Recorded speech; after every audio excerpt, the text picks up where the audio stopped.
करुण प्रेम प्रणाम असुहर मंगल करण धन श्री देवचंद्र जी नाम श्री प्राणनाथ निज मूलपति श्री नीलराज सोनाम तेज कोर श्यामा जुगल पल पल करूं प्रणाम पिया जी को मैं पल पल करूं प्रणाम।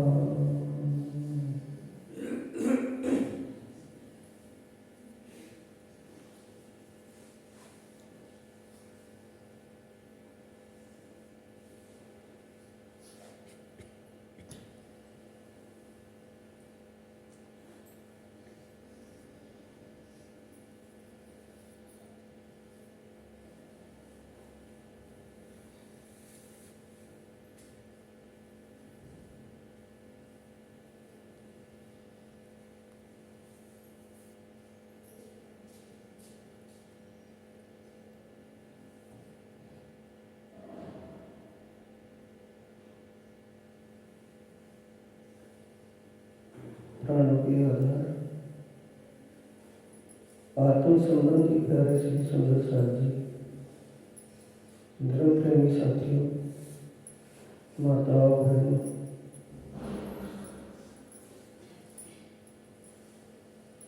आप सभी सुंदर साथ अपने आत्म जागरण शिविर में उपस्थित हुए हैं। धाम धनी की असीम कृपा और आदि सतगुरु महाराज जी की प्रेरणा से संभव हुआ है। अपने विधिवत समय में आपने जो शिविर के लिए समय निकाला, यही बड़ी उपलब्धि है और इसमें ही आत्मा की जागने का विशेष स्रोत है। रात की चर्चा हमारी ढपे सूत्र मूल कुंड से थी। ढपे सूत्र मूल कुंड में जल कहाँ से आता है, पुखराजी ताल में जल कहाँ से आता है, वो जल फिर चार धाराओं के द्वारा पुखराजी ताल में आता है, वो कहाँ से आता है, फिर पुखराजी ताल से नीचे 250 फुट नीचे जाकर मूल कुंड में जाकर गिरता है। वो जल कहाँ से आता है, कहाँ चला जाता है। अद्वैत कुंड से वो जल नीचे गुप्त रूप से ढपे चबूतरे में होता हुआ मूल कुंड में जाकर के खुलता है। ये सामने मूल कुंड है। मूल कुंड में ये जल पीछे ढपे चबूतरे से आया है। मूल कुंड के बाहर महलों की हार, बगीचों की हार, फिर ये दो भूम ऊंची दीवार है। इसकी 3 भूमें हैं, एक भूम नीचे है, 2 भूम ऊपर है। 2 भूम की दीवार, इसके नीचे से जल कुंड में होता हुआ आगे जमुना जी के रूप में बीच की मेहराब से 3 मेहराबें हैं। बीच की मेहराब से पानी आगे बहता हुआ जमुना का रूप धारण कर लेता है।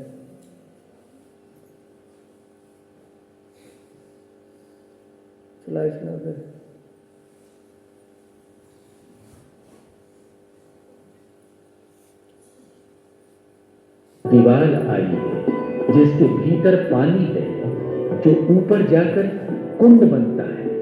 मध्य की मेहराब से श्री जमुना जी प्रकट हुई है।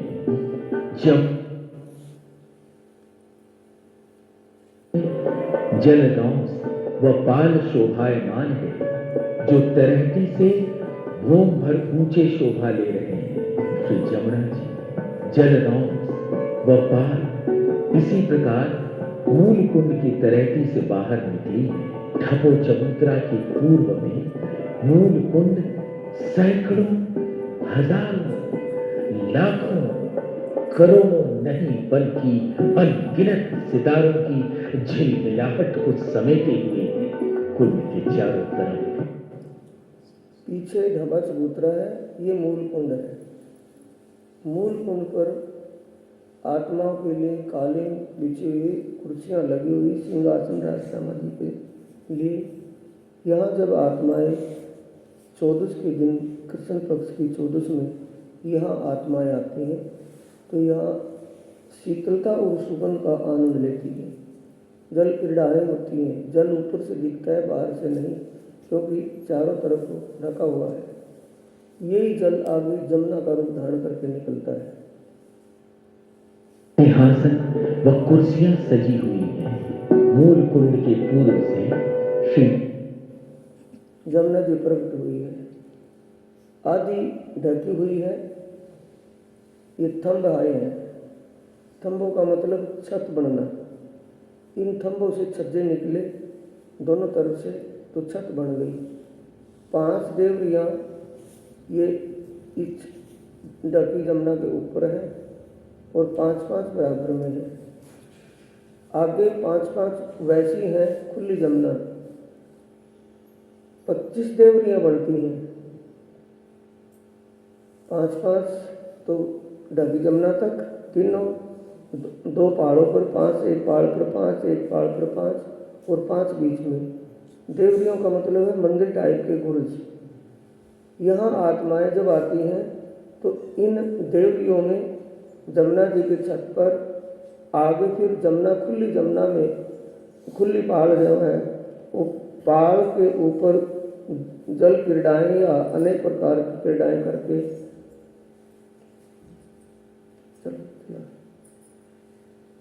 लहराती जगमगाती हुई पानी की झनकार से पूरे परम धाम को गुंजायमान करती हुई ये जमुना जी पूर्व दिशा में 4.5 लाख कोस प्रवाहित होकर के फिर मरोड़ खाकर 9 लाख कोस धाम के सामने से होती हुई फिर मरोड़ खाकर खोज कोसर तालाब में जाकर के समाती है। आत्माएं या इन डोलों में झूलने का आनंद फिर मरोड़ खा करके, जैसे आत्माएं आगे आई है देवी ओमिन में, मरोड़ खा करके आगे चली, एक चबूतरा एक महल, एक चबूतरा एक महल, ऐसे होते गए केलपुल तक। ढंग से प्रकट हुई श्री जमुना जी के दोनों तरफ जल हंस व बाल ऋतु श्री जमुना जी की आभा व सुंदरता को यूं 4 चांद लगाए हैं कि देखकर मन हर्षोल्लास से पुलकित हो उठता है। यहाँ से श्री जमुना जी के मरोड़ तक दोनों पाल के दोनों किनारों पर थंभों की हार जगमग जगमग कर रही है। थंभों की छत आधी दूरी तक जमुना जी पर भी शोभायमान है, जिससे श्री जमुना जी आधी दूरी तक ढकी अति मनमोहक दिखाई देती है। ढकी जमुना जी पर 5 देवी शोभा दे रही है और दोनों तरफ पाल पर 10-10 देवी अपार शोभा लिए हुए। इस प्रकार कुल 25 देवियां सुंदरता में एक अलग ही पहचान बनाए हुए श्री जमुना जी के मरोड़ में चारों कोनों में पाल पर 4 मोहल अकथनीय शोभा की मिसाल है, जिनमें 4 हिंडोले तो इतने प्यारे लग रहे हैं कि उनमें झूलकर मन झूम जाता है। मरोड़ के ऊपर 4 महल आए, 4 महलों की मेहराब आपस में मिली है। 2 हिंडोले जमुना के ऊपर झूलते हैं, 2 पहाड़ों के ऊपर। इन हिंडोलों में आत्माएं झूलने का आनंद लेती हैं, दूसरी देखती हैं, कोई आनंद लेती है, कोई हिंडोले में बैठ करके झूला झूलती है, कोई आसमान को देखती है। अपने अपने मिजाज से, अपने अपने इच्छा के अनुसार आत्माएं अनेक प्रकार का आनंद ले लेती है। फिर जमुना जी की पाल पर चले। जमुना जी जो मूल कुंड में ये जल आया है मूल कुंड से, ये खजाने के ताल से निकल करके चला है। ऊपर जाकर के पुखराज पहाड़ के छत पर पूर्व दिशा के दरवाजे के नीचे से गुप्त रूप से 4 धाराएं पुखराजी ताल में गिरती हैं। पुखराजी ताल से आगे फिर 4 नहरों के रूप में ऊपर दैलान से होता हुआ नीचे 16 धाराओं के रूप में अर्धबीज कुंड में आता है। अर्धबीज कुंड का जल गुप्त रूप से ढपे चबूतरे के नीचे से होता हुआ मूल कुंड में आता है। पीछे खजाने के ताल से भी आता है, ऊपर पुखराजी ताल से भी आता है, अर्धबीज कुंड से भी होता आता है। ये सारा जल जमुना का रूप धारण कर लेता है। आया कहाँ से है? सागरों से। सागरों का जल अनेक प्रकार की क्रीड़ा दिखा करके फिर सागरों में ही समाहित हो जाता है और समा जाता है जाकर के। पीछे उन्हें जिक्र कर रहे हैं। सुशोभित मरोड़ से केल पुल तक 5 महल 4 चबूतरे अपरंपार आभासोद्धार। एक महल एक चबूतरा, एक महल एक चबूतरा, 5 महल और 4 चबूतरे केल पुल तक आए हैं। इन महलों में आत्माएं बैठ करके अनेक बातें करती हैं। चबूतरों पर कोई उतरती है, कोई बैठती है, अपने अपनी मस्ती में झूमती है। श्री जमुना जी की दूसरी तरफ भी इसी प्रकार मोहल व चबूतरे शोभा को अनंत व अखंड रूप प्रदान कर रहे हैं। केल पुल पर फिर केल पुल आ जाता है। केल पुल पर आत्माएं अमावस को आती हैं। केल पुल पर कभी वनों में विचरण करती हुई, भ्रमण करती हुई आ जाती हैं, कभी अपने सुखपालों में बैठ करके आती हैं। आत्माओं के लिए पैदल चलने में भी दूर नहीं है और सुखपाल में बैठ करके जाने में भी दूर नहीं है। इच्छा मात्र से लीला होती है। ये केल पुल है। आत्माएं पहाड़ पर आकर के यहाँ जब आती हैं, अपने सुखपालों से उतरती हैं, तो आत्मा किनारे से छलांग लगाती है अंदर, उसमें पाल से जमुना के अंदर।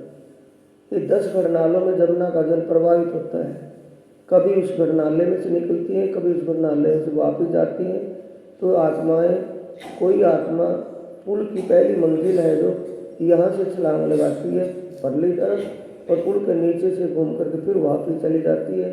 ये अपने अपनी मस्ती का, अपने अपने मिजाज का हास विलास की लीला और आनंद विलास की लीला में आनंदित होती है। फिर इसी इस केल पुल के अंदर अनेकों हिंडोले हैं। सब हिंडोलों में अक्षरातीत पारब्रह्म परमात्मा अपने ब्रह्मंगनाओं के साथ झूले में झूला झूलते हैं। उसके बाद छत पर विराजते हैं। सिंहासन पर राजश्यामा जी बैठते हैं। यहाँ कुर्सियों पर आत्माएं बैठती हैं, अनेक प्रकार की बातें पूछती हैं, दाम दहेज की बातों का जवाब देते हैं। अनेक प्रकार की मीठी मीठी बातें वहाँ होती हैं आत्माओं की, परमात्मा की। वहाँ की लीलाओं के बारे में पूछती हैं, वहाँ का दृश्य देख कर उसके बारे में पूछती है। तो राज जी अच्छे से उनको जवाब देते हैं, बताते समझाते हैं।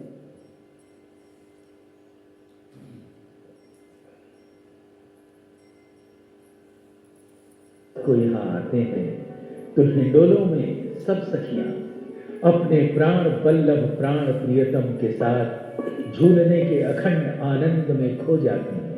इस समय श्री जमुना जी की सुगंध व शीतल हवा आनंद विभोर कर देती है। जमुना के किनारे पर जब आकर के आत्माएं रुकती हैं, जमुना का जल ऐसा जल नहीं है यहाँ वाला, सुगंधित है, चेतन है। चेतनता कैसी दिखती है उसकी कि 10 घड़नाले केल पुल के हैं और 10 घड़नाले, घड़नाले समझते हैं, खंड पानी निकलने गए हो, तो 10 धाराओं में 10 घड़नालों का पानी केल पुल से निकलता है और बट पुल में भी 10 धाराओं के रूप में जा करके उसी खंड का पानी उसी में निकलता है, दूसरे में नहीं जाता, सीधा जाता है।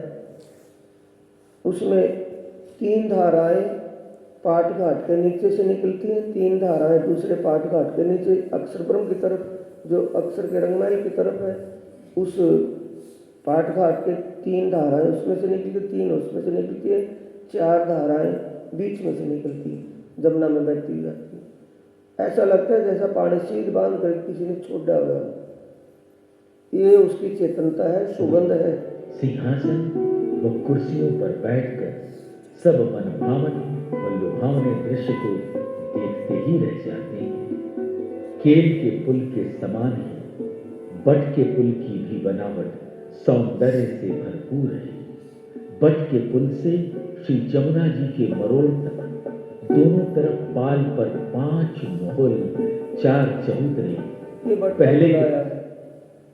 बट के पुल के सामने से भी, बट के पुल के सामने भी वैसे ही एक महल, एक चबूतरा, एक महल, एक चबूतरा, 5 महल 4 चबूतरों की शोभा आई है।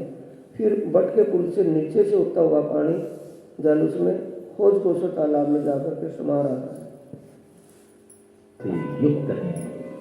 मरोड़ के चारों कोनों में महल हिंडोले बिल्कुल वैसे ही आकर्षित कर रहे हैं। मरोड़ से हौज अवसर तक श्री जमुना जी के दोनों तरफ पालों पर 2-2 थंभों की हारें ये तो सुंदर साथ जी मरोड़ खाया यहाँ आकर के।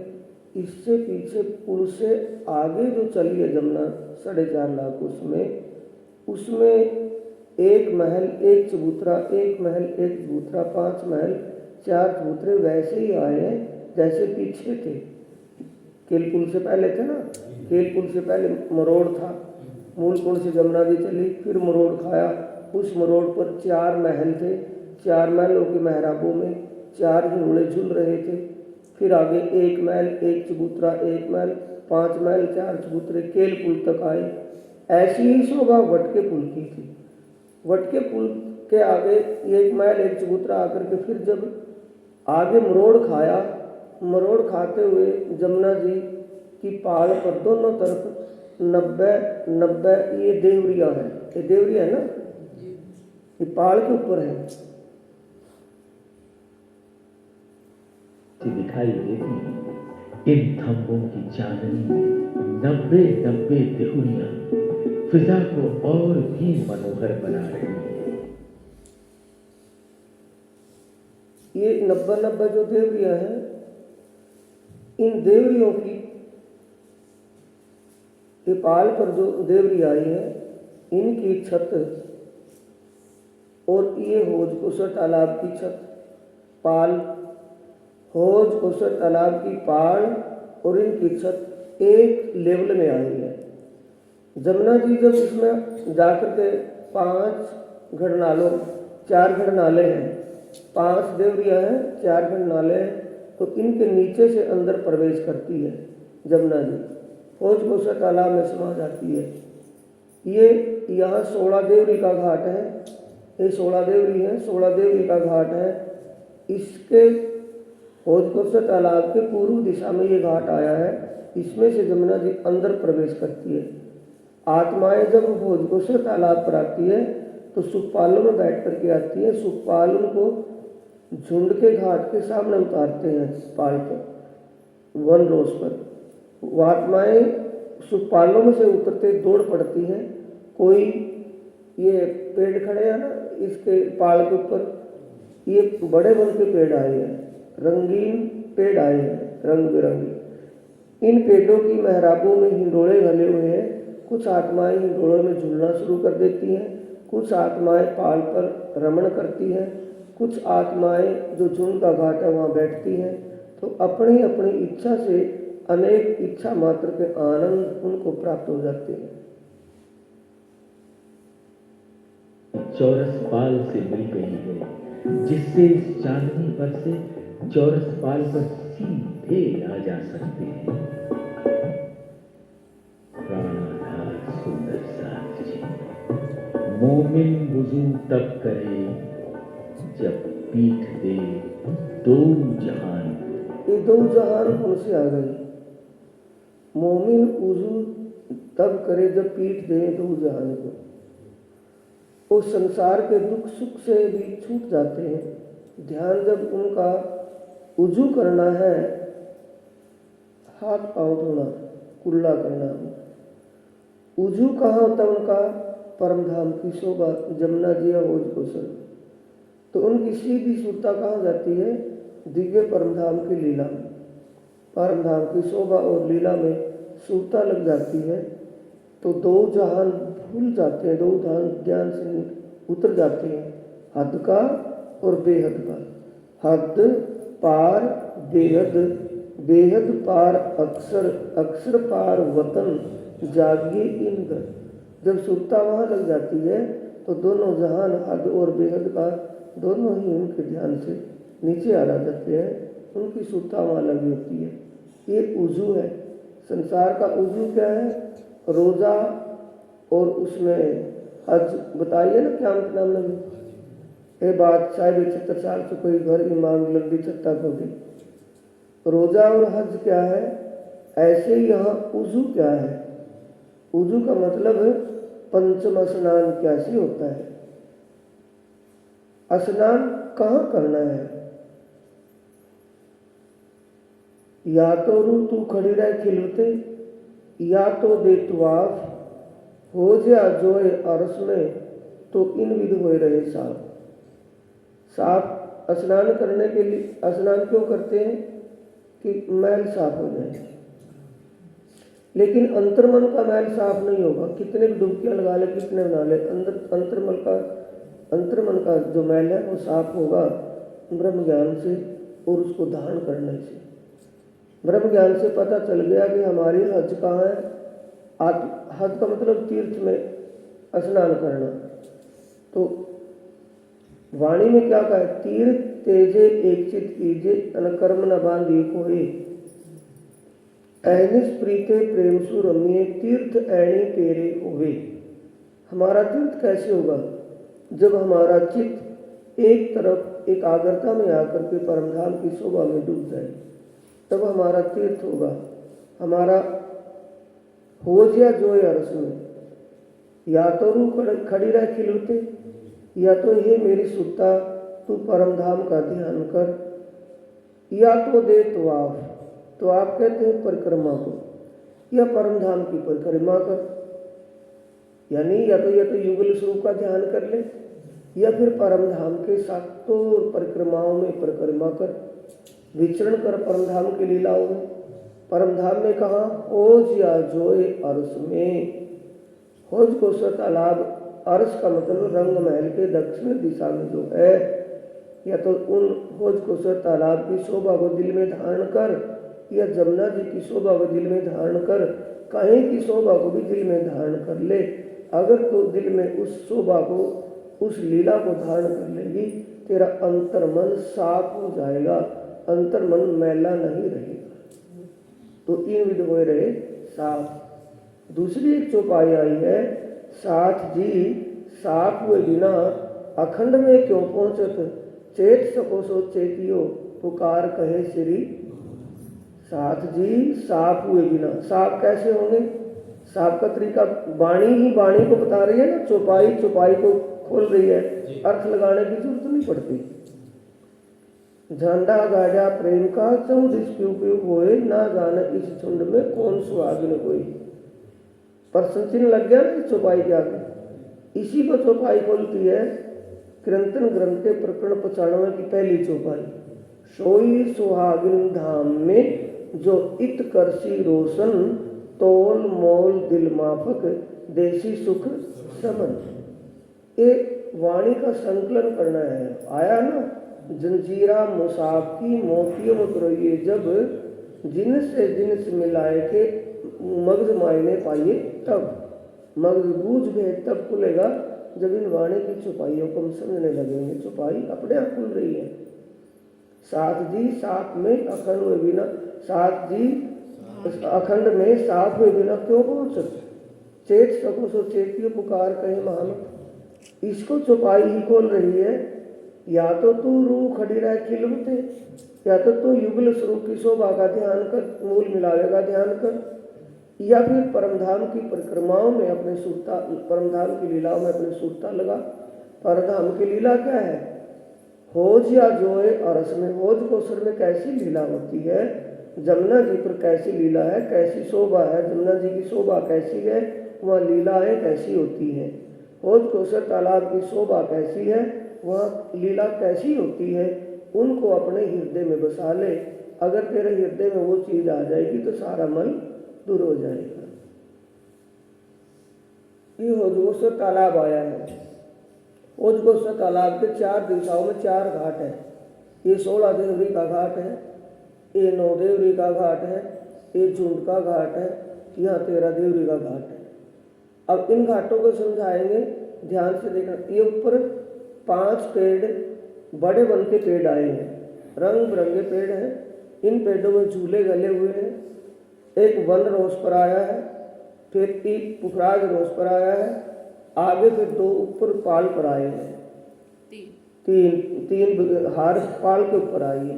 ये 5 हार बड़े वन के पेड़ों की, जिनमें हिंडोले गले हुए हैं। आत्माएं सुखपालों में से जब उतरती हैं तो उतरते साथ बच्चों की तरह दौड़ पड़ती हैं। कोई अपने मस्ती में किसी हिंडोले में झूलना, पुखराज की पाल की जल रोज पर जाकर के पशु पक्षियों से बातें करना, जो वहाँ के जल के जीव हैं उनसे बातें करना, अनेक प्रकार की लीलाओं में मगन हो जाती है। पहाड़ के अंदर भी हिंडोले हैं, कोई पहाड़ के अंदर के हिंडोलों में झूलने लगती है। जोड़ जो अर्स में मोमिन मुसल करे इन, ये वही फौज कौसर तालाब है जहाँ हम सब सखियां प्राण प्रियतम श्री राज श्यामा जी के साथ शुक्ल पक्ष की 14 के दिन 3 बजे रंग महल की तीजी भूम से सुखपालों में बैठकर आती हैं, इश्क की अनंत तरंगों में लीला विहार करने के लिए।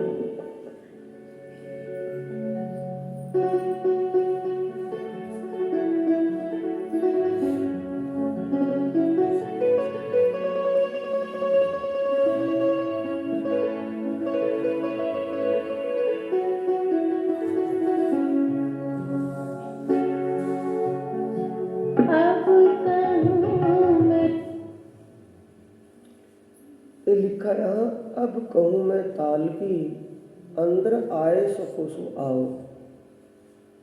कंपाइल करके नहीं, अगर इच्छा है तो ओजगोसर तालाब की शोभा का ध्यान चिंतन कर लो। अंदर आने का मतलब, पर आत्म तो मूल मिलावे धनी के चरणों में बैठी है। और इंद्रावती का ये आए सको सो आओ, तो कैसे जाएंगे? सूरता तो आई है यहाँ। आत्मा को ही सूरता कहते हैं, उसी को ही चित्त वृत्ति कहते हैं, उसी को ही रूह कहते हैं, उसी को ही वासना कहते हैं, उसे ही आत्मा कहते हैं। आए सको सो आओ, अपनी सूरता को संसार की लीलाओं से हटाकर, संसार के विषय वासनाओं से हटा करके आप अपनी सूरता को परम धाम की शोभा में, ओजगोसर तालाब की शोभा को देखिए, उसमें विचरण कीजिए, उसका आनंद अनुभव कीजिए।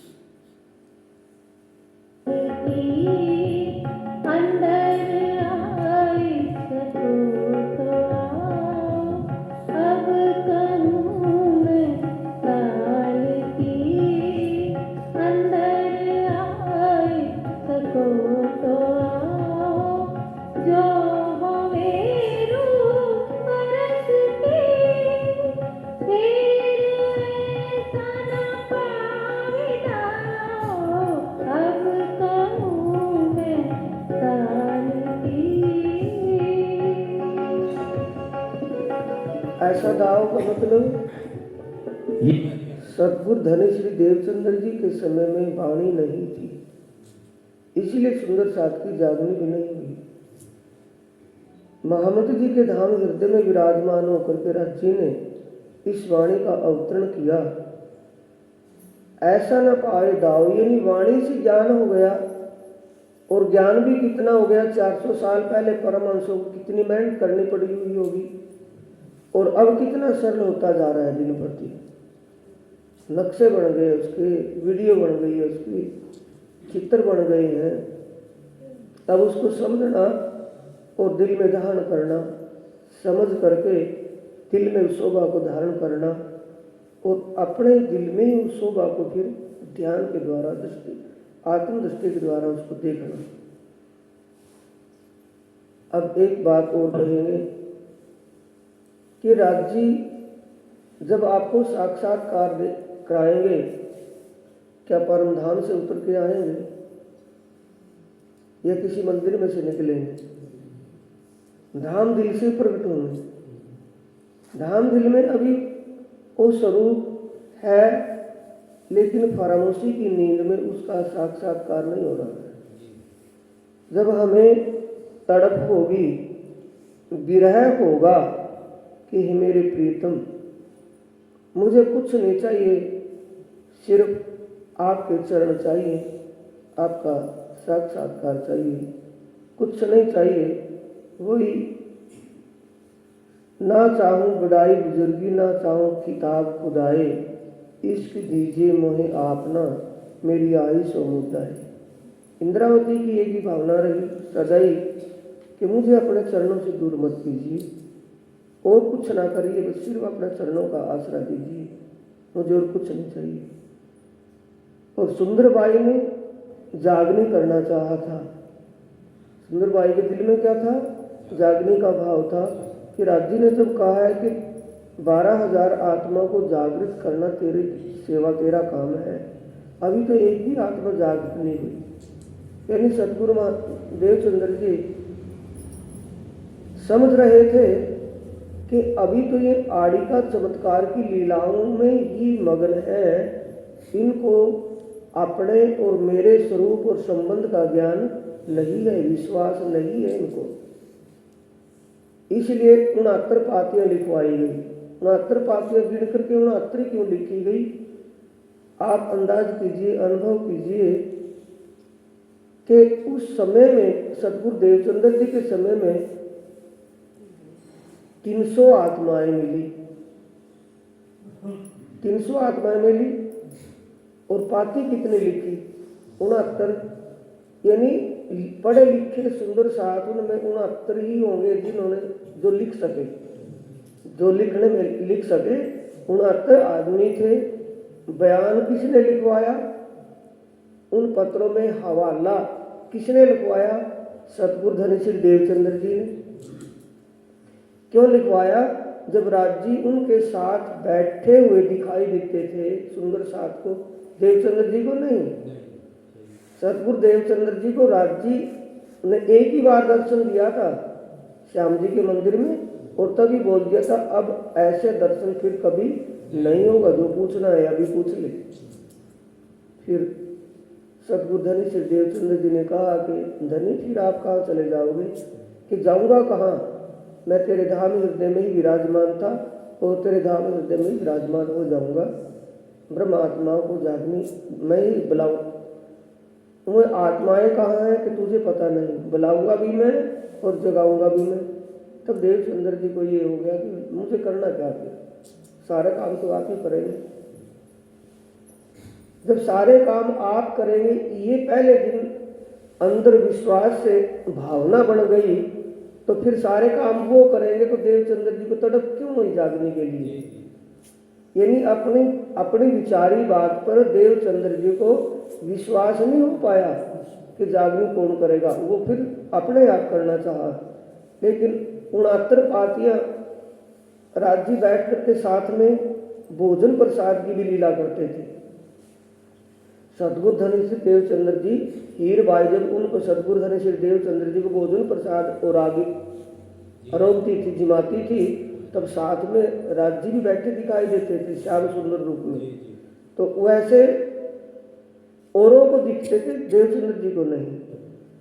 जब राजी प्रकट हुए और 69 पातियां लिख करके तैयार की गई थी, वो उनके हाथ में पकड़ाए राजी के सामने रखी, तो राजी ने उन चिट्ठियों का कोई जवाब नहीं दिया कि क्या होगा, यानी जागनी कैसे संभव है, कब होगी, कैसे होगा, वो कोई भी जवाब नहीं दिया। वो 69 पातियां कब पेश हुई? जब मेहराज ने पहली बार दर्शन किया और उनके चरणों में प्रणाम किया, उनकी जेब से 69 पातियां निकलती है, तब देवचंद्र जी को विश्वास हो गया कि जागनी तेरे द्वारा नहीं, भले ही मेरे तन में श्यामा जी है, लेकिन वो जागनी इंद्रावती के धाम दिल में विराजमान होकर के ही करेगी, जागनी तो दूसरे तन से होगी। महल के दक्षिण दिशा में अपरंपार शोभा धारण किए हुए सर्वप्रथम ढलकती पाल आई है, जिस पर बड़ो वन के वृक्षों की दो हारें शोभायमान हैं।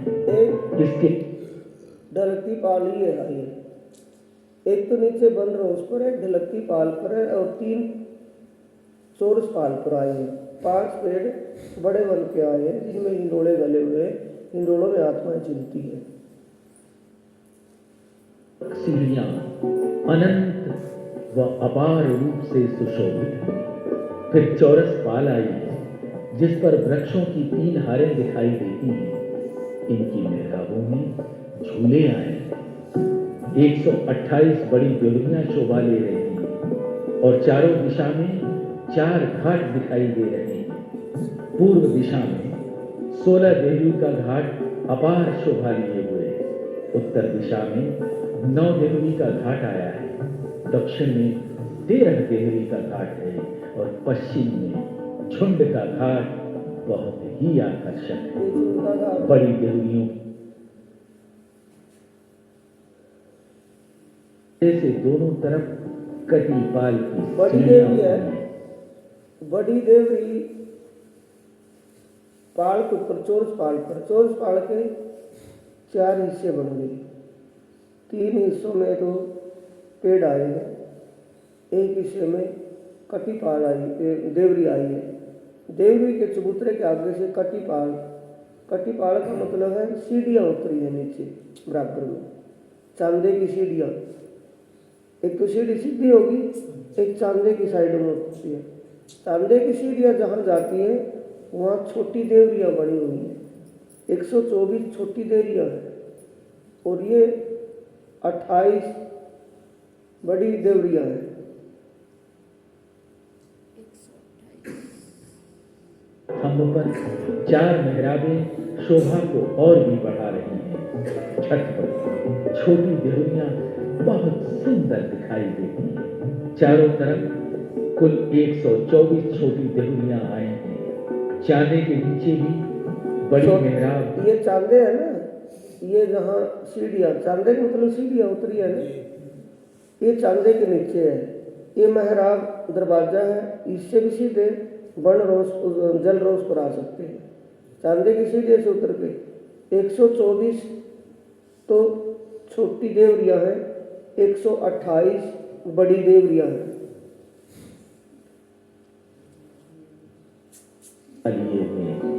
जिससे पाल के अंदर की मोहलात में जा सकते हैं। चौरस पाल की ये जो चौरस पाल है, चौरस पाल के नीचे भी हिंडोले हैं। दोनों साइड में ये मंदिर है और बीच में थंबों की हार आई है, उसमें हिंडोले हैं। कुछ आत्माएं नीचे पहाड़ के नीचे हिंडोलों में झूलती हैं, कुछ ऊपर बड़े बन के पेड़ों में जो ये हिंडोले लटक रहे हैं इन हिंडोलों में झूलती हैं। कुछ आत्माएं कहीं रमण करती हैं। फिर सब आत्माएं इकट्ठी होकर के हौज गुसर तालाब में टापू महल जो है, टापू महल पर जाती हैं और हौज गुसर तालाब में जल के जीवों पर बैठकर सवारी करती है। जल के जीव वैसे बैठे रहते जैसे सागरों में, सागर की पहाड़ पर बैठे रहते हैं। पीऊ पीऊ तू ही धनी धनी खसम खसम की आवाज़ उनके दिल से निकलती है, वैसे ही यहाँ बैठे रहते हैं। वो पशु जल के जीव उन आत्माओं को अपनी कमर पर बिठाकर खूब सैर करवाते हैं पानी में।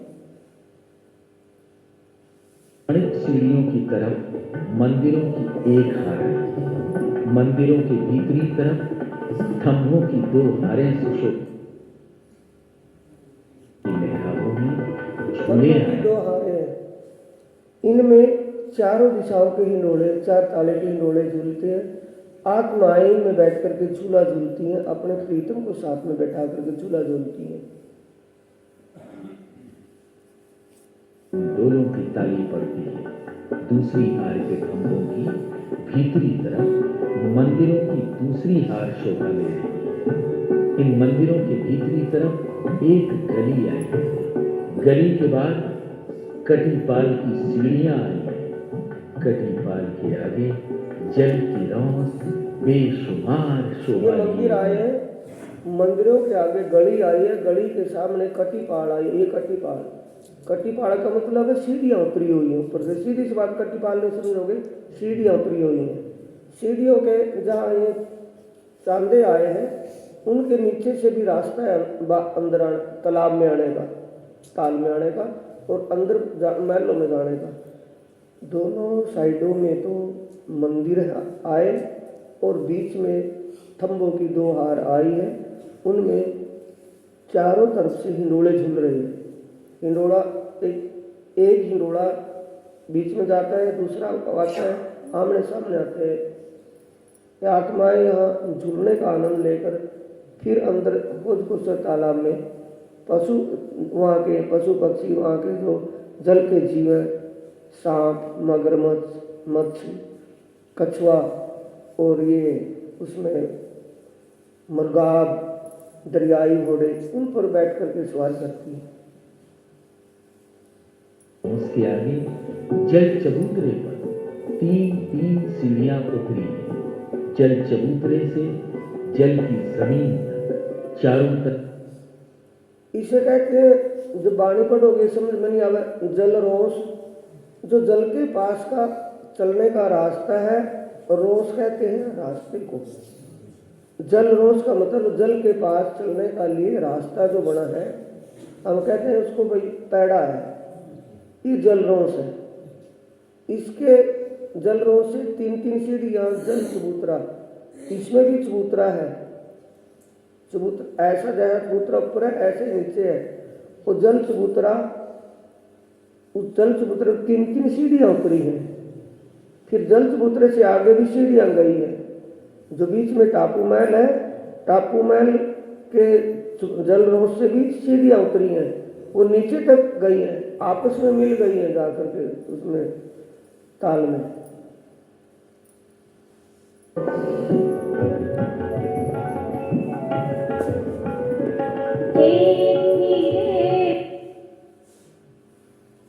एक हीरे की पाल में 3 में कई मोहलात, गिरद देहुरी कई बन है, क्यों कर कहूँ फल फूल पात।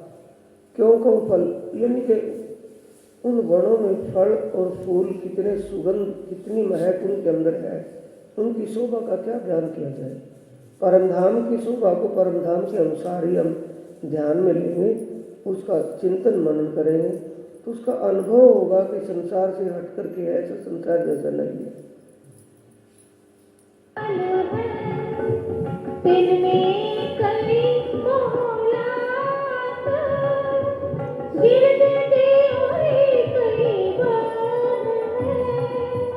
वन का मतलब है देहुरी कई वन, बड़े वन के पेड़। 3 आए ना एक जगह में, तीनों की लाइन, 3 लाइनें आई हैं। कई का मतलब बहुत से पेड़ हैं, उनमें झूले झूले हैं।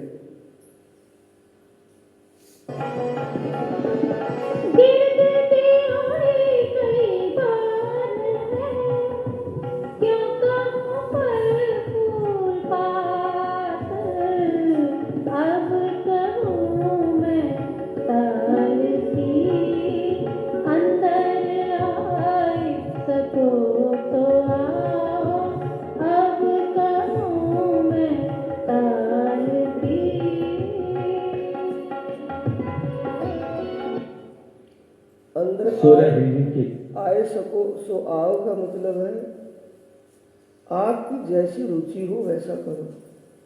जितनी भी लगन होगी, शोभा जाने आत्म की लगन, वहाँ की शोभा जितनी हम लगन से समझेंगे, लीला क्या होती है लगन से समझेंगे, ध्यान करने में आसानी हो जाएगी। चित्त वृत्ति दाएं बाएं नहीं भटकेगी। समझ गए? लीलाओं का ध्यान करेंगे तो सुरता दाएं बाएं नहीं भटकेगी, उस लीला में लगेगी। लीला में लगेगी तो लीला किसकी है? धनी की लीला है। धनी चरित्र सुख चैन, धनी के चरित्र धनी की लीला है। 5 स्तंभों के बीच में 4 घड़ नालों से श्री जमुना जी का जल हौज कौसर में प्रवेश करता है। इसी छत पर 5 स्तंभों की 7 हारें शोभायमान है। मध्य में कुंड के स्थान पर थंब नहीं है। पूर्व के 5 थंभों के दाएं बाएं एक दीवार आई है, जिसमें 2 दरवाजे अति ये दाएं बाएं दीवार आई, इसमें 2 दरवाजे अंदर जाने के लिए, अंदर ताल पर जाने के लिए या नीचे महलों में जाने के लिए दरवाजे आए हैं। नीचे जो महल है जिनमें वे हिंदुए झूल रहे थे। एक दरवाजा पाल अंदर की मोहलात में जाने के लिए है और दूसरा दहलान में जाने के लिए। पश्चिम के 5 खंभों के दाएं बाएं एक एक मेहराब और सुशोभित है। इन 6 मेहराबों के आगे 4 खंभों पर 3 बड़ी मेहराबें अनुपम सुंदरता लिए हुए हैं। इसके आगे जलरौंस शोभा ले रही है। इन 34 स्तंभों के ऊपर चौरस पाल पर कमर भर ऊंचे चबूतरे पर 5 स्तंभों की 5 हारें मन को मोह रही है। इनकी छत पर 16 देव, ये 16 है ना, एक लाइन में 4 है और 4 लाइनें हैं। 16 देवरी का मतलब 16 ऊपर गुमटियाँ बनी है तो 16 देवरी का। दूसरे में उत्तर दिशा में 9 देवरियाँ बनी है तो 9 देवरी का 9 गुमटियाँ बनी है, 3-3 आई है।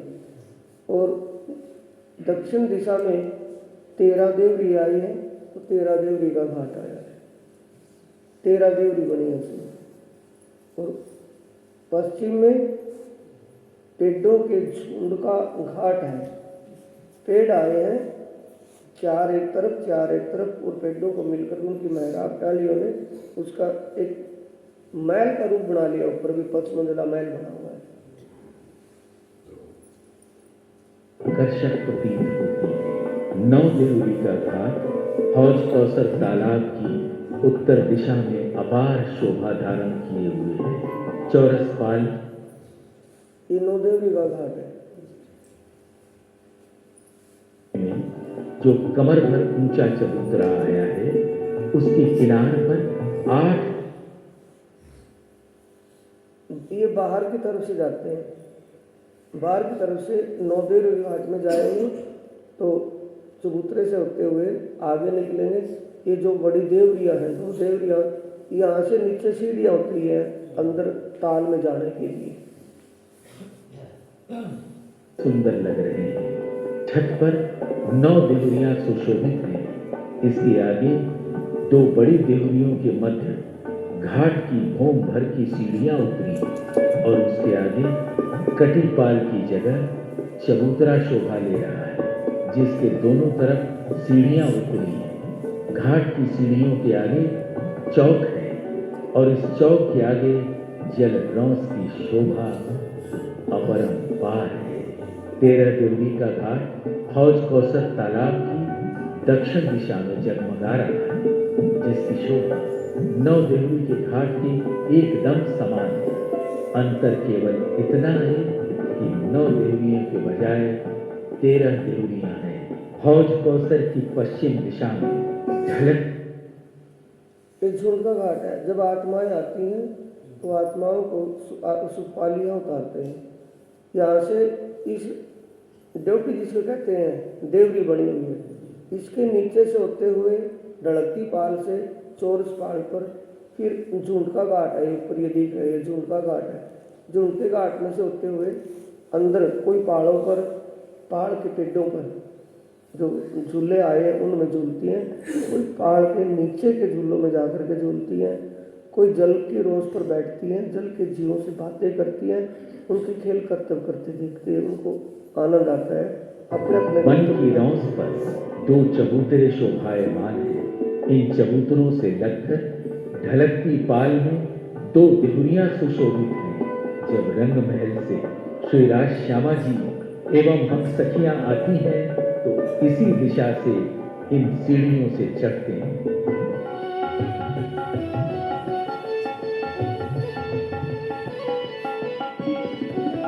जब आवत नित अरस से चढ़िए 3 घाट ताल। जब भी आत्माएं परम धाम से खोज उस तालाब की शोभा को देखने के लिए, उस लीला में आनंद लेने के लिए जाती हैं, तो सुखपालों में बैठ कर के आती है। इस ड्योढ़ी के सामने जो ये ड्योढ़ी है, देवरी है ना, ये ढलकती पाल पर, इस पर जो ड्योढ़ी आई है, इसके अंदर से होते हुए झूठ के घाट में से अंदर जाती है। राज जी खड़े हैं, आत्माओं को कह रहे हैं कि आओ थोड़ी देर यहाँ चबूतरे पर बैठेंगे। ये राज्य आत्माओं की मन की इच्छा को समझकर वैसे ही आनंद में डुबो देते हैं उनको।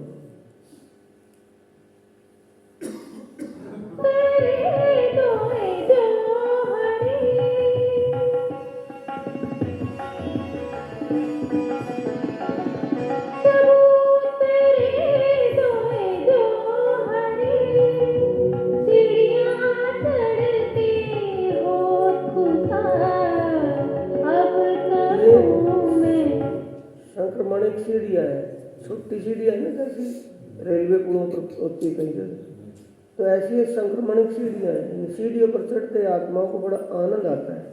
उतरती चढ़ती है, उतरती चढ़ती है, फिर ऊपर चबूतरे पर बैठती है, फिर अंदर ताल की लीलाओं का आनंद ले।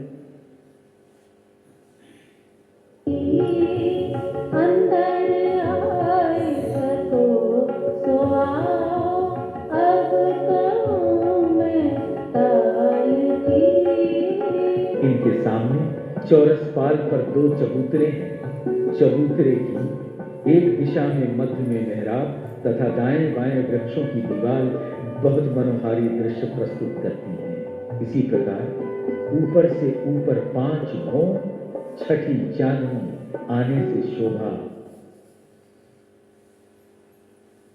5 भों दिख रही है ऊपर से, और ये बड़े बन के पेड़ हैं।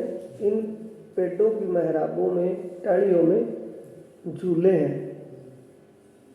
कोई यहीं की यहीं झूलों में झूलना शुरू कर देती है, कोई अंदर ताल की तरफ जाती है, जल रोज पर बैठती है, कोई अंदर के उन दहलानों में जो हिंडोले गले हुए पहाड़ के नीचे, उनमें झूलती है।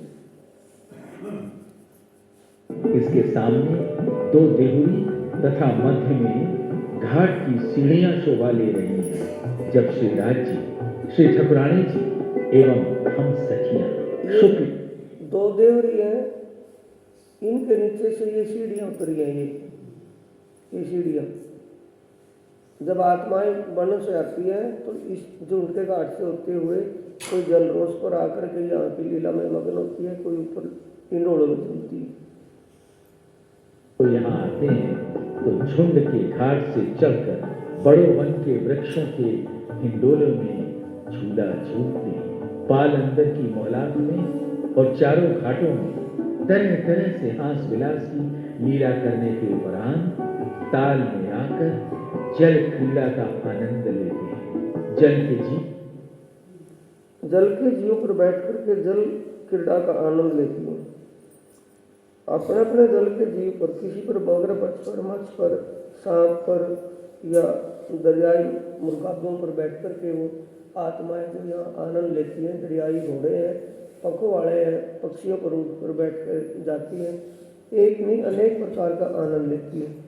ये सीनरी क्यों दिखाई है कि आप यहाँ की शोभा को देखकर उस शोभा में लीला कैसी होती है, कुछ जितना भी समय आपका ध्यान वहाँ लगे, राज्य साथ में है, राज्य की शोभा श्रृंगार देखना चाहें उसका भी ध्यान करें। ये लीलाएं हैं, राज्य की लीलाएं हैं, राज्य के दिल के प्रकट स्वरूप सब लीलाएं कर रहे हैं, तो कोई भी आपका ध्यान किया व्यर्थ नहीं जाएगा। यही मत समझ लेना कि भी सीधा डायरेक्ट मूल लीलाएं में युगल स्वरूप का ध्यान करें, वो तो है, लेकिन आप लीलाओं का ध्यान करें, पहले अभ्यास करें लीलाओं का ध्यान करने के लिए, फिर युगल स्वरूप का ध्यान आपका डायरेक्ट लगने लगेगा। आप सीधा डायरेक्ट युगल स्वरूप का ध्यान करेंगे, राज्य का ही ध्यान करेंगे, राज्य के सज्जनन स्वरूप का ध्यान करेंगे, तब आपका उस सज्जनन स्वरूप में भी ध्यान लगने लगेगा, जिसे मूल स्वरूप कहते हैं। मछली, कछुआ आदि पर सवारी करते हैं। ताल का जल दूध से भी उज्जवल और मिश्री से भी मीठा है। इस प्रकार जल क्रीड़ा का आनंद लेने के बाद के मध्य में टापू महल, 4 बड़े दरवाजे। टापू महल है। टापू महल के चारों दिशाओं में बड़े दरवाजे आए हैं। पहले मंदिरों की हार आई है, फिर थंबों की हार आई है, फिर मंदिरों की हार आई है, फिर थंबों की हार आई है, फिर बीच में कमर भर ऊंचा चबूतरा है, उस पर थंब आए हैं। उस चबूतरे की शोभा कैसी है। चारों तरफ कुर्सियां और सिंहासन लगा हुआ है। बीच में पानी का कुंड है। पानी के कुंड के चारों तरफ बगीचे और बगीचे के चारों तरफ नहर है। यहाँ भी फुलवारी और शीतलता, सुगंध और शीतलता का आनंद लेती हैं आत्माएं। टापू महल के अंदर की बात है, मन को आकर्षित कर रही है, जिनकी चारों दिशाओं में 4 बड़े दरवाजे विशाल शोभा धारण किए हुए हैं।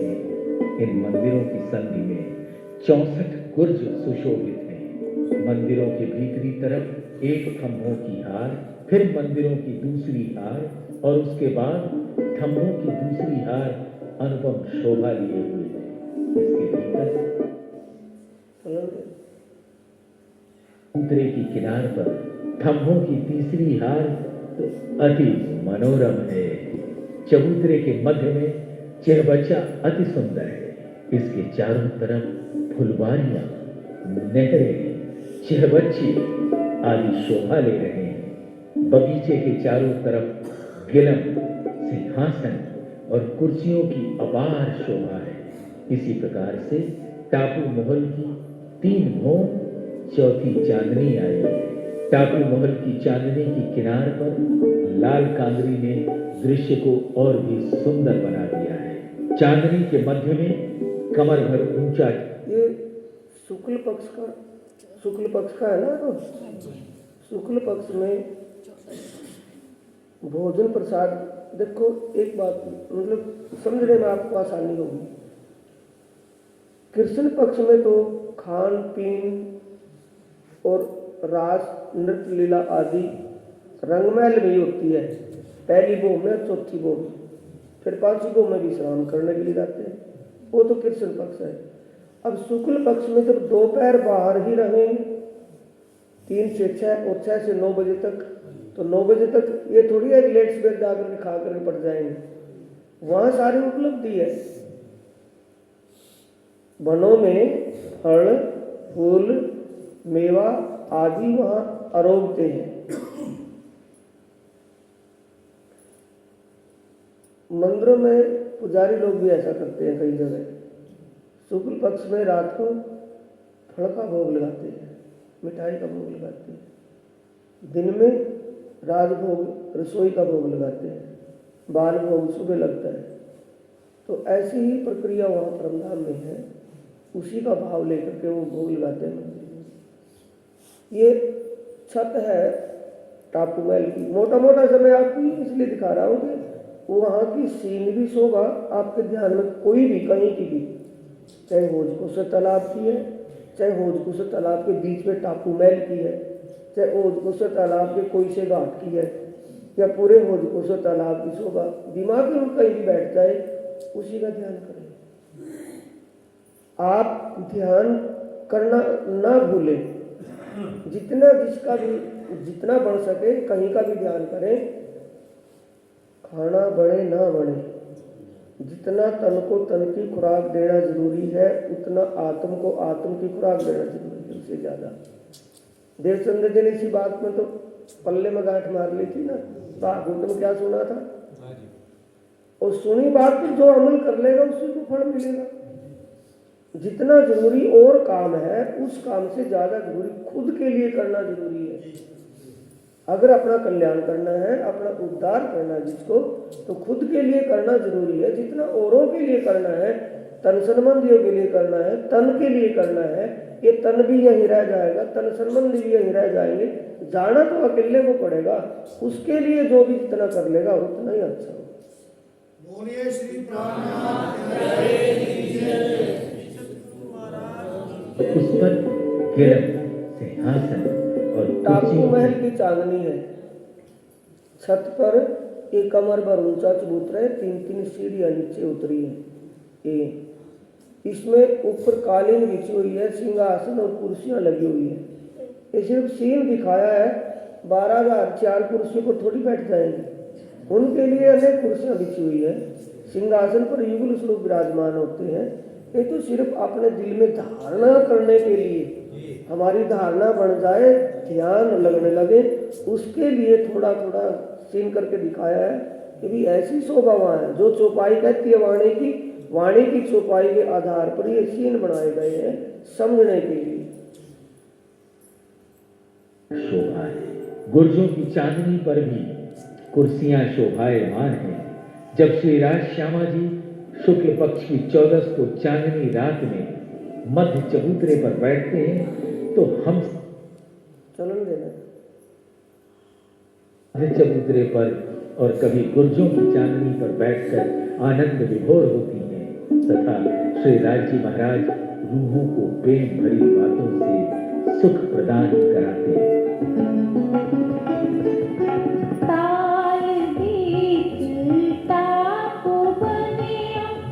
जैसा वाणी में लिखा है ना, ये परिक्रमा ग्रंथ के प्रकरण 8 की 7वीं चौपाई है। जो वाणी में लिखा है और वाणी के लिखे अनुसार वो सीन तैयार करना, ये राज्य की कृपा के बिना हुआ। राज्यों ने उन विद्वानों के हृदय में वो प्रेरणा दी और वैसा ही उन्होंने वो सीन बनाया।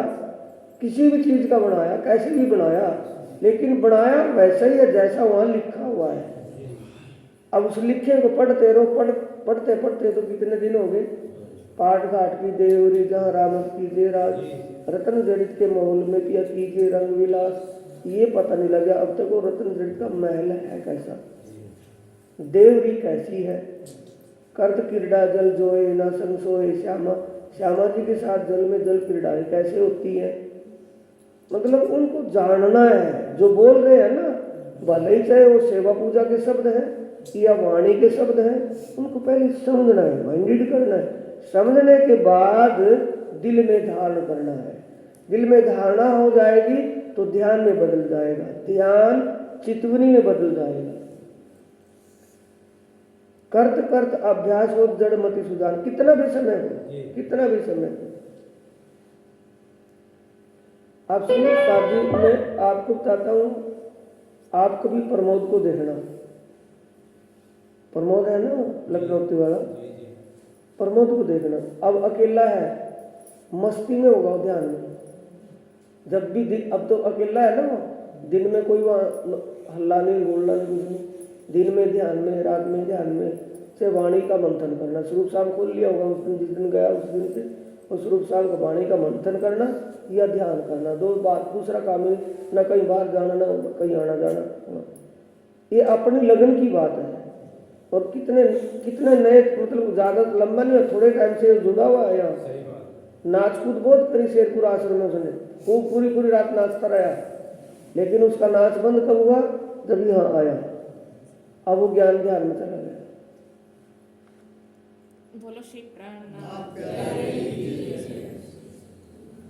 अब सुंदर साथ जी, ये हमारा जमुना का जल कहाँ चला जाता है, जमुना आती कहाँ से है।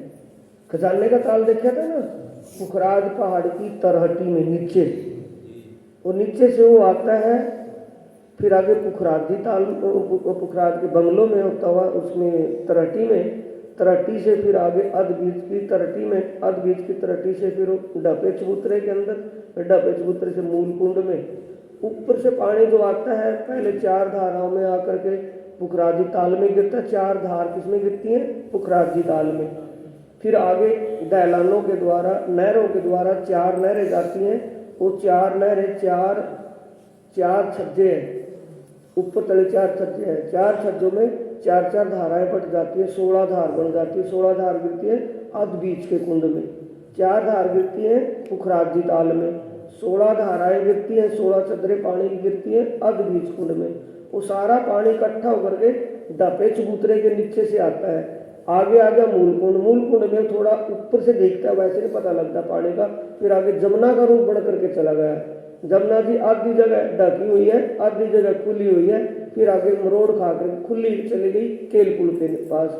जमुना के दोनों तरफ पहाड़ पे क्या है, एक महल एक चबूतरा, एक महल एक चबूतरा, 5 महल हैं 4 चबूतरे। आगे केल का पुल आ गया, केल का पुल पार करके आगे 7 घाट आ गए, 8 घाट बीच में, 3-3 घाट साइडों में।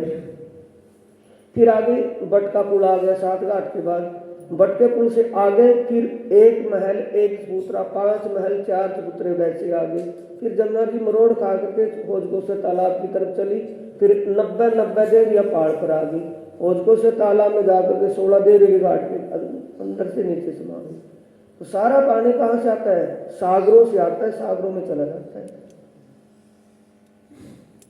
बोलो श्री प्राणनाथ प्यारे की जय, श्री सतगुरु महाराज की जय। सुंदर सा गीत, थोड़ा थोड़ा रोज सा भी समझ में आ गई। मोटी मोटी बातें मैं आपको ब्रेकी में नहीं लेके गया मैं अभी तक। ब्रेकी में से नहीं लेकर, मगर जब आप मोटी मोटी बातों से आपको रुचि बढ़ेगी, समझ बढ़ेगी, तो किताब आपके हाथ में, उसमें समझ कुछ भी करे। ज़्यादा ब्रेकी में जाने की जरूरत नहीं पड़ने की, गिनने की भी इतनी वो चीज़, इतनी वो चीज़। गिनती करेंगे कि ध्यान में उसकी शोभा देखेंगे। ध्यान में तो शोभा देखनी है ना, तो गिनती का देख कर करके ध्यान में वो शोभा देखे, शोभा और लीला का उसका ध्यान करें। अपने प्राण प्रीतम को अपने साथ में सबसे पहले दिल में एक ही भाव लेना है, मैं परम धाम से आई हूँ, मेरे धनी अक्षरातीत पार ब्रह्म है, मैं उनकी यमुना हूँ। वो हर पल मेरे साथ है, मैं उनके साथ हूँ। वो मेरे साथ है, मैं उनके साथ हूँ। कभी भी एक पल निमक न छोड़े नजर से, इन ऊपर कहा करूं अब। जैसी आप धारणा दिल में धारण करोगे ना, उस धारणा के मुताबिक तो ध्यान लगेगा। आया है उसमें, पर आत्म लेके विषयों संग खसम, वो पर आत्म का भाव दिल में लेकर, भले हमारे तन में जीव है, इस बात को ब्रीकी से नहीं देखना है, बिल्कुल दिमाग में ही नहीं लेना है। हम आत्मा है, परम धाम से आई है, हमारा मूल संबंध अक्षरातीत पारब्रह्म से है। वो हम अंगना है, वो हमारे अंगी है। अंगी अंगना भाव से परम धाम का भाव लेकर के, परमात्मा का भाव लेकर के दिल में हमें ध्यान में कितना भी समय, सुबह शाम, रात के समय, किसी भी टाइम में, जब अपने माहौल को देखेंगे भी हाँ उल्ला अब बिल्कुल शांत माहौल है, तब उठ करके, जब हाँ उल्ला हो तब थोड़ा आंखें थोड़ा आराम कर ले, जब हाँ उल्ला शांत ठीक हो जाए, शांत माहौल हो, जब भी आपका एकाग्रता बने। बस बात ये है, मन की एकाग्रता जब बने, उस माहौल, उस समय में आप ध्यान में बैठ सके। 1 घंटा सुबह, 1 घंटा शाम, 2 घंटे कम से कम कंपलसरी है, ज़्यादा आप कितना भी बैठ सकते हैं। और बैठने की बात, किसी को आसन में ना बैठा जाए। किसी आसन में घुटने दुखते हैं या कमर दुखती है, तो आप कुर्सी पर, सोफे पर, किसी भी चीज़ का सहारा लेकर के बैठ सकते हैं, लेकिन आपकी कमर और गर्दन सीधी रहनी चाहिए, जिससे आप अगर ऐसे लग जाएंगे तो क्या आप बोलो, आलस आ जाएगा ना, ध्यान नहीं लगने का। और सीधे रहेंगे तो आलस्य नहीं बढ़ने का। और जो जिसको मजबूरी है उसके लिए कह रहा है, जिसको घुटने दुखते हैं, लक्ष्य नहीं लगती जिस पर, वो उनके लिए। आसन में जो बैठ सकते हो आसन में बैठे। आसन में बैठने का लाभ क्या है? आधा योग तो उसका आसन में हो जाता है। आसन में बैठने के बाद मन की एकाग्रता बढ़नी शुरू हो जाती है, मन के दूषित भाव समाप्त हो जाते हैं आसन में बैठने के बाद। आसन की देन है, प्राणायाम की देन है, मन की एकाग्रता और दुष्विचारों से छुटकारा, ये प्राणायाम से होता है।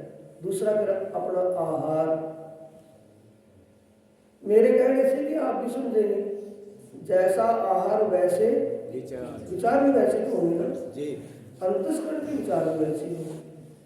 बैठे तो ध्यान में वहाँ, और ध्यान चला गया दूसरी बातों में कहीं होगी, तो सारा किसका काम है? आहार का काम है। सात्विक और अल्प आहार, भाई मैं तो एक टाइम खाऊं, एक टाइम फिर सूरत साधिए, धनी चरित्र सुख चैन, इश्क आए बेर कछु नहीं, खुल जाते निज नैन, जाते निज नैन, खुल जाते निज नैन। बोलो श्री प्राणनाथ प्यारे की जय। श्री सद्गुरु